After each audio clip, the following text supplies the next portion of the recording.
ஆண்டவராக இயேசு கிறிஸ்துவின் நாமத்தினாலே உங்கள் யாவருக்கும் என் அன்பின் வாழ்த்துக்கள். இந்த புதிய மாதத்திலும் கர்த்தருடைய வார்த்தையோடு உங்களை சந்திப்பதிலே நான் மிக்க மகிழ்ச்சி அடைகிறேன். கர்த்தர் நிச்சயமாய் இந்த புதிய மாதத்திலே கர்த்தர் சொன்ன அவருடைய வார்த்தையை, வாக்குத்தத்தங்களை நம்முடைய வாழ்க்கையில் அவர் நிறைவேற்றி முடிப்பார் என்பதில் எந்த சந்தேகமில்லை. கடந்த 6 மாதங்களாய் கர்த்தர் சொன்ன ஒவ்வொரு வார்த்தையும் நம்முடைய வாழ்விலே, நம்முடைய தனிப்பட்ட வாழ்க்கையிலே, குடும்பத்திலே அதி தீவிரமாய் கர்த்தர் நடப்பித்திருக்கிறார். இந்த புதிய மாதத்திலும் நிச்சயமாய் உங்கள் வாழ்விலே அவர் நிறைவேற்ற வல்லமை உள்ளவராய் இருக்கிறார். என்னோடு கூட சேர்ந்து திருப்பிக் கொள்ளுங்கள். ஆதியாகமம் 17ஆம் அதிகாரம் அதனுடைய 2வது வசனத்தை நான் வாசிக்கிறேன். இந்த book of Genesis chapter 17 verse 2. அந்த வார்த்தை இப்படியாய் சொல்லுகிறது: நான் உனக்கும் எனக்கும் நடுவே என் உடன்படிக்கையை ஏற்படுத்தி உன்னை மிகவும் திரளாய் பெருக பண்ணுவேன் என்றார். உன்னை மிகவும் திரளாய் பெருக பண்ணுவேன் என்றார். ஆங்கிலத்தில் சொல்லப்பட்டிருக்கிறது, I will multiply you exceedingly. Amen. ஆபிரகாமுக்கு ஆண்டவர் சொன்னதான அந்த வார்த்தையை கர்த்தர் அன்றைக்கு ஆபிரகாமுக்கோடு ஆண்டவர் பேசினதான அந்த வார்த்தையை, அந்த உடன்படிக்கையை பரிசுத்த ஆவியானவர் இந்த ஜூலை மாதத்திலே நம்மோடு கூட அவர் உடன்படிக்கை பண்ணும்படியாக, அந்த வாக்கு தத்தங்களை நம்முடைய வாழ்விலே நிறைவேற்றும்படியாகவே இந்த ஜூலை மாதத்தில் இந்த வார்த்தையை நமக்கு கொடுத்திருக்கிறார். உன்னை திரளாய் பெருக பண்ணுவேன்.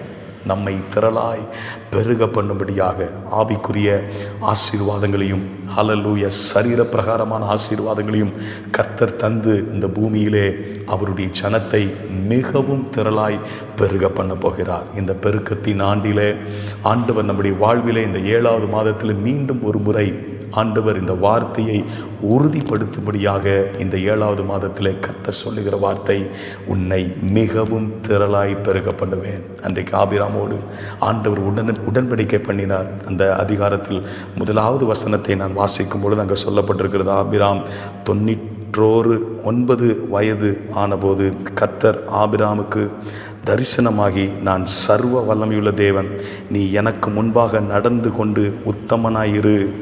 2வது வசனம் சொல்லப்பட்டிருக்கிறது, நான் உனக்கு எனக்கும் நடுவாக என் உடன்படிக்கையை ஏற்படுத்தி உன்னை மிகவும் திரளாய் பெருக பண்ணுவேன். ஆமென். அன்றைக்கு ஆபிராமோடு ஆண்டவர் ஹல்லேலூயா உனக்கும் எனக்கும் என்று சொல்லி ஆண்டவர் ஒரு உடன்படிக்கை பண்ணுகிறார். இன்றைக்கு இந்த வார்த்தையை கேட்டுக்கொண்டிருக்கிற அன்பு சகோதர சகோதரிகளோடு பரிசுத்த ஆவியானவர், அந்த வல்லமையுள்ள ஆண்டவர் ஹல்லேலூயா உங்களுக்கும் அவருக்கும், எனக்கும் அவருக்கும், நம்முடைய குடும்பத்திற்கும் அவருக்கும், நம்முடைய சபைக்கும் அவருக்கும் அவர் உடன்படிக்கை பண்ணுகிறார். என்ன உடன்படிக்கை பண்ணுகிறார் என்றால், உன்னை திரளாய் மிகவும் திரளாய் பெருக பண்ணுவேன். ஆமென். நீங்கள் இந்த வார்த்தையை நான் திரும்ப சொல்லும் பொழுது, நீங்கள் உங்களுடைய வார்த்தையை விசுவாசத்தோடு நீங்கள் அறிக்கை பண்ணும் பொழுது நிச்சயமாய் அது மிகுந்த பலனுள்ளதாக இருக்கும் என்று நான் விசுவாசிக்கிறேன். உன்னை மிகவும் திரளாய் பெருக பண்ணுவேன்.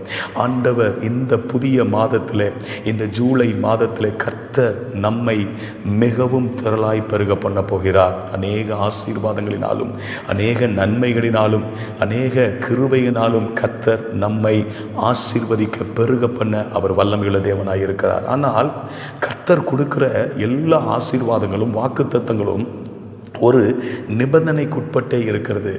It has some conditional, it's applied for the blessing from the lord. ஆண்டவருடைய சமூகத்திலிருந்து வார்த்தைகளை, வாக்குத்தத்தங்களை நாம் பெற்றுக்கொள்வதற்கு நாம் தேவ சமூகத்தில் என்ன செய்ய வேண்டுமாம்?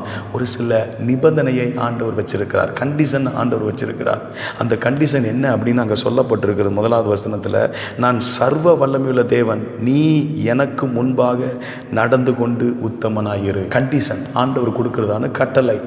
இந்த ஆபிராமுக்கு ஆண்டவர் சொல்லுகிறதான வார்த்தை, அவரோடு உடன்படிக்கை பண்ணுவதற்கு முன்பாக ஆண்டவர் சொல்றாரு, என்ன சொல்றாரு அப்படின்னா, நீ எனக்கு முன்பாக நடந்து கொண்டு உத்தமனாயிரு. நீ எனக்கு முன்பாக நடந்து கொண்டு உத்தமனாயிரு. Walk blamelessly, be a blameless man. ஆண்டவர் இன்றைக்கு நம்முடைய வாழ்விலே ஹல்லேலூயா தேவ சன்னிதானத்திலே அமர்ந்திருக்கிற உங்கள் வாழ்க்கையிலே, தேவ சத்தத்தை கேட்டுக்கொண்டிருக்கிற உங்கள் வாழ்க்கையிலே ஆண்டவருக்கு உத்தமனாய் இருக்க வேண்டும் என்று ஆண்டவர் எதிர்பார்க்கிறார். உத்தமனுக்கு கர்த்தர் துணை என்று சொல்லி ஆண்டுடைய வார்த்தை சொல்லுகிறது. அல்லேலூயா. தேவ சமூகத்திலே தேவனுடைய வாக்குத்தத்தங்களை பெற்றுக்கொள்ள வேண்டும் என்று ஆவலாய் வந்திருக்கிற தேவ ஜனமே, கர்த்தர் இந்த ஜூலை மாதத்திலே அல்லேலூயா தேவன் முன்னாய் நடந்து கொண்டு உத்தமனாய் இருக்க வேண்டும் என்று கர்த்தர் விரும்புகிறார்.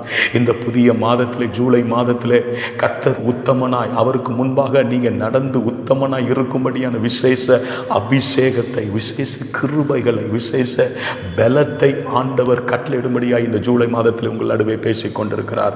ஆம் அருமையான தேவ பிள்ளைகளே, ஆண்டவர் நம்மை திரளாய் பெருக பண்ண வேண்டும் என்று அவருடைய சித்தம். ஆனால் நாம் திரளாய், மிகவும் திரளாய் பெருக பண்ணுவதற்கு ஆண்டவர் ஒரு கண்டிஷனை ஆண்டவர் வைத்திருக்கிறாரு, ஒரு நிபந்தனை ஆண்டவர் வைத்திருக்கிறாரு.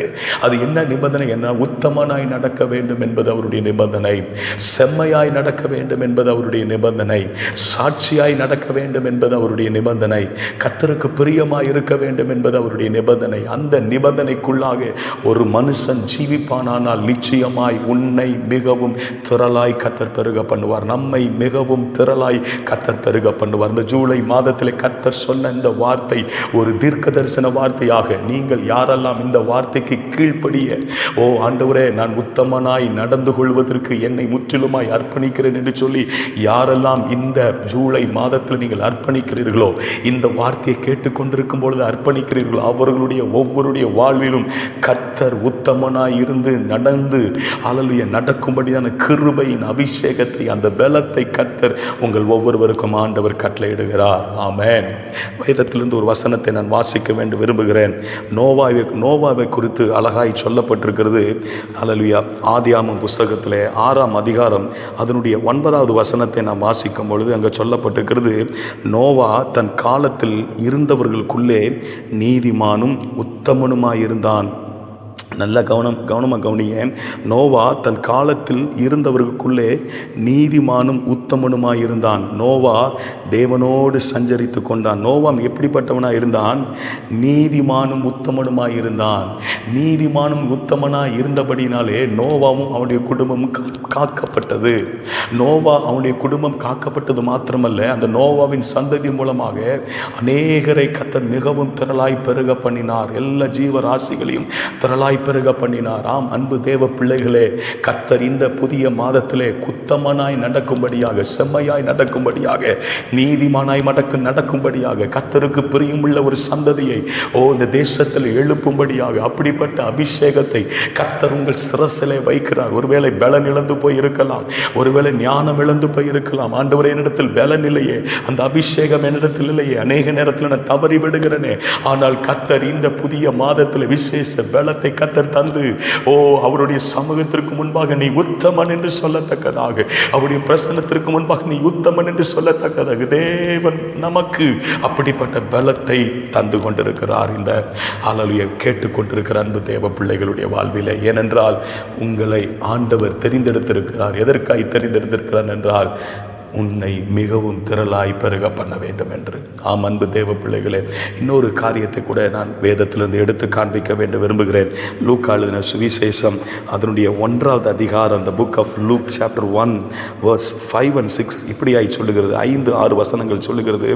யூதயா தேசத்தின் ராஜாவாகிய ஏரோதின் நாட்களில் அபியா என்னும் ஆசாரிய வகுப்பில் சகரியா என்னும் பேர் கொண்ட ஆசாரியன் ஒருவன் இருந்தான். அவன் மனைவி ஆரோனுடைய குமார்த்திகளில் ஒருத்தி, அவள் பேர் எலிசபெத். 6வது வசனம், அவர்கள் இருவரும் கர்த்தரிட்ட சகல கற்பனைகளிலேயும் நியமங்களின்படியேயும் குற்றமற்றவர்களாய் நடந்து தேவனுக்கு முன்பாக நீதியுள்ளவர்களாய் இருந்தார்கள். நல்ல கவனமாக கவனிய. இந்த எலிசபெத்தும் சகரியாவும் எப்படி இருந்தாருங்கன்னா, அவர்கள் இருவரும் கர்த்தரிட்ட சகல கற்பனைகளின்படியேயும் நியமங்களின்படியேயும் குற்றமற்றவர்களாய் நடந்து தேவனுக்கு முன்பாக நீதியுள்ளவர்களாய் இருந்தார்கள். சகலவற்றிலும் குற்றமற்றவர்களாக, சகல காரியங்களில் கீழ்ப்படிந்தவர்களாய், செம்மையானவர்களாய், சரியாய், நீதியாய் ஆமென். நீதியுள்ளவர்களாய் இருந்து தேவனுடைய இருதயத்தின் விருப்பத்தை அவர்கள் நிறைவேற்றினார்கள். ஆகவே அவருடைய வாழ்க்கையிலே அப்படி தேவனுடைய வார்த்தைக்கும் தேவனுடைய நியமங்களுக்கும் கட்டளைகளுக்கும் அவருடைய வசனத்திற்கு கீழ்ப்படிந்த நடக்கருடைய வாழ்க்கையிலே ஆண்டவர் நம்மை மிகவும் திரளாய் பெருக பண்ண போகிறார். இந்த ஜூலை மாதத்தில் ஒருவேளை உங்களுடைய வாழ்க்கையில் பல காரியங்கள் நினைச்சு நீங்கள் குழம்பி பெருக்கலாம். ஹல்லேலூயா. பெருக்கம் இல்லாமல் தரித்திரத்திற்குள்ளாக நீங்கள் சென்று கொண்டிருக்கிறார். ஒருவேளை உங்கள் வாழ்க்கையை பிசாசு ஒடுக்கி கொண்டிருக்கலாம். அநேக பிரச்சனைகளின் போராட்டங்களை கொடுத்து பிசாசானவன் உங்களை ஒடுக்க வேண்டும் என்று நினைத்துக் கொண்டிருக்கிறார். ஆனால் இந்த வார்த்தையை கேட்டுக்கொண்டிருக்கும் பொழுது, இந்த வார்த்தையின் சத்தத்தை பரிசுத்த ஆவியானவர் கீழ்ப்படியும் பொழுது, அவருடைய சத்தத்திற்கு நீங்கள் செவி சாய்க்கும் பொழுது, உத்தமனாய் நடக்கும் பொழுது, நடக்க தன்னை அர்ப்பணிக்கிற தேவ ஜனத்தினுடைய வாழ்விலே ஆமென், நீங்கள் உங்கள் ஒவ்வொருவரையும் மிகவும் திரளாய் கர்த்தர் பெருக பண்ண போகிறார். ஆனால் அந்த திரளான பெருக்கத்தை நம்முடைய வாழ்வில் பெற்றுக்கொள்ள வேண்டும் என்றால் தேவனுக்கு முன்பாக உத்தமனாய், உண்மையுள்ளவர்களாய், நீதி உள்ளவர்களாய், பரிசுத்தம் உள்ளவர்களாய், உத்தமுள்ளவர்களாய் நாம் ஜீவிக்க நம்மை அர்ப்பணிக்க வேண்டும். இந்த புதிய மாதத்தில் நாம் அப்படிப்பட்ட அர்ப்பணிக்குள்ள வருவோமா? கர்த்தர் தாமே உங்களை ஆசீர்வதிப்பாராக.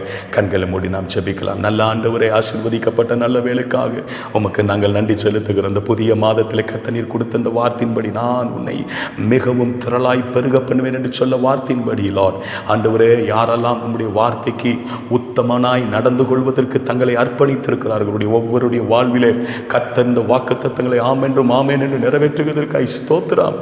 மனதார ஒவ்வொருவரை வாழ்த்தி ஆசீர்வதிக்கிறோம். பெரிய காரியங்களை செய்யும் இயேசுவின் நாமத்தில் பிதாவே, ஆமென். கர்த்தர் நிச்சயமாய் இந்த மாதத்தில் கொடுத்தான அந்த வார்த்தையை உங்கள் ஒவ்வொருடைய வாழ்விலை நிறைவேற்றுவார். May the Lord bless you. Amen.